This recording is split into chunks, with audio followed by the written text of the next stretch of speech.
Proceed with the next question, that is with the reference of Companies Act 2014 submission of cost audit report, मतलब cost audit क्या 3 मतलब CRA 3 में कभी submit करना पड़ता है उसको, बोर्ड ऑफ डायरेक्टर्स को सबमिट करना पड़ता है बाय कॉस्ट डायरेक्टर्स।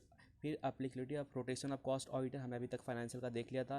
अभी हम क्या देखेंगे, कॉस्ट ऑडिटर का क्या है कि उसको कैसा रोटेशन करने का, मतलब चेंजिंग कैसा करना है, उसको रिजाइन कैसे करवाना है, फिर रेम्यूनरेशन क्या देना है उसका वो देखेंगे। चलिए तो देखते हैं फटाफट।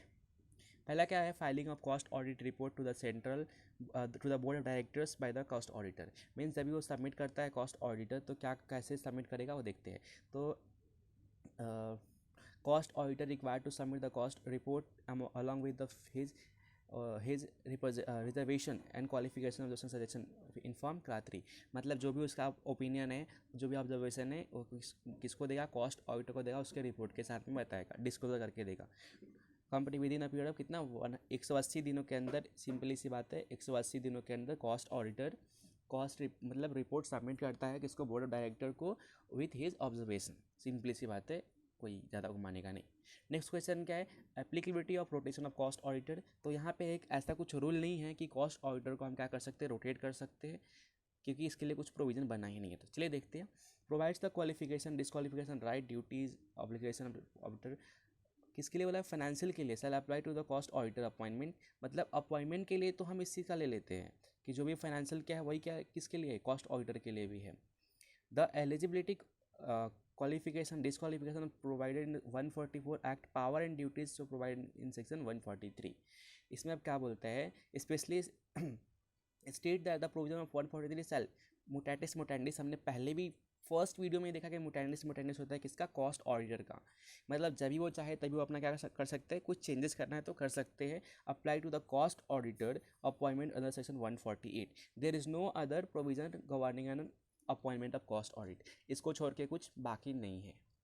फिर सेक्शन 139 बोलता है applicable to the cost appointment of cost auditor, किसके लिए बोला है, सेक्शन 139 अपॉइंटमेंट के लिए बोला है, लेकिन किसके लिए, फाइनेंशियल के लिए, कॉस्ट के लिए नहीं बोला है।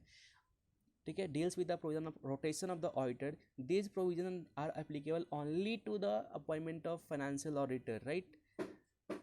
कॉस्टिंग ऑडिटर के लिए नहीं बोला है। The act does not provide the rotation of case of appointment of cost auditor, the same is not applicable to the cost auditor। मतलब ये जो प्रोविजन है ना सेक्शन 139 अपॉइंटमेंट रोटेशन, ये इसके लिए एप्लीकेबल होता नहीं है क्योंकि कॉस्टिंग के लिए कुछ रूल बना ही नहीं है। It may be however may noted that though there is no statutory provision rotation to the cost auditor, जैसा मैंने आपको पहले ही बताया था। अगर कंपनी के पास कुछ प्रोविजन है तो वो ऐसा कर सकती है, अदरवाइज कुछ नहीं कर सकते।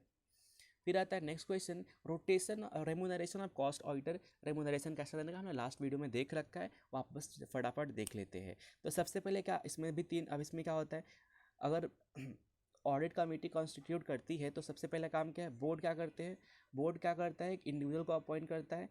वो क्या होना चाहिए, कॉस्ट अकाउंटेंट प्रैक्टिस होना चाहिए, ठीक। या तो एक फॉर्म भी हो सकता है कॉस्ट अकाउंटेंट का। फिर उसका वो बताता है कि रेमोनरेशन कितना है, किसको बताता है, ऑडिट कमेटी को बताता है। Which shall recommend remuneration for the such cost auditor, मतलब ऑडिट कमेटी क्या बताती है कि कितना रेमोनरेशन रखने वाले हैं। अब वो चीज़ को कौन करता है, जो वो डायरेक्टर होते हैं, ऑडिट कमेटी ने उसको बताया तो डायरेक्टर क्या करते हैं, उसको अप्रूव देते हैं और रेक्टिफाइड किससे करवाते हैं, शेयर होल्डर से उसको रेक्टिफाई करवाते हैं। और दूसरा में जिस भी तुम्हारा ऑडिट कमेटी है ही नहीं तो तुम्हारे 2 ही पर्सन है, तो बोर्ड ऑफ डायरेक्टर क्या करेगा, अपॉइंट करेगा, उससे पूछेगा कि रेट क्या चल रहा है बताओ, और वही क्या करेगा, रेक्टिफाइड करवा देगा किससे, शेयर होल्डर से। आपने अगर फर्स्ट या सेकेंड क्वेश्चन देखा रहेगा तो मैं भी आपका क्वेश्चन हो जाना चाहिए था। मिलते हैं नेक्स्ट क्वेश्चन में, इस क्वेश्चन में इतना ही, मिलते हैं next question. Till now thank you and bye bye.